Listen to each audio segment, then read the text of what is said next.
Nakuba izikole ezivuliwe eindaweni ezisogwini lwezwe kodwa ke isifundazwe iKwaZulu Natal sisabhekene nenselele yezikole ezingenayo yengqalasizinda. Lokhu kuvezwe Ungqongqoshe wezemfundo ngesikhathi enesithangami nabezindaba ubevakashele ezinye zezikole eMlazi ekanye nondonankulu wesifundazwe uNomusa Dube Ncube kanye nowengamele ezemfundo KwaZulu Natal uMbali Fraser. Ungqongqoshe wezemfundo Angie Motshekga uthi indaba yengqalasizinda efanele esikoleni isayinselele ikakhulukazi KwaZulu Natal njengoba ingesinye sezifundazwe esinesibalo esiphezulu sabafundi. So we have a major problem with infrastructure. It manifests itself in different ways. It's old schools that were built by apartheid, no staff room, no specialist rooms.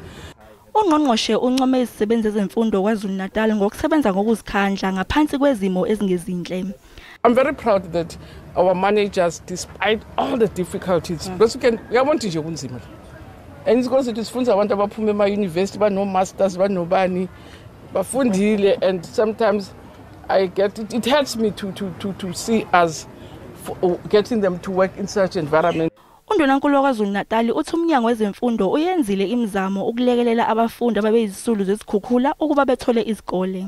The department has been assisting all the families to look for the schools where they are. Alternatively, at the moment, providing scholar transport so that they can be transported. Undonankulu uthi isakhona inselele ekutholeleni abafundi izikole. Undonankulu noNgqongqoshe bathe uhlelo lokubhalisa ngezobuchwepheshe yilona olungalekelela kule nselele.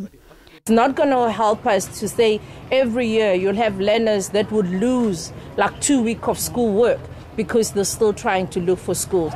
Online will be the best way to go around. So if parents in Gauteng, in the squatter camps can do it, parents in rural areas will be able to do it. Ezindabeni ze SABC, ngingolozipho Xaba ngibeka ngiseGoli.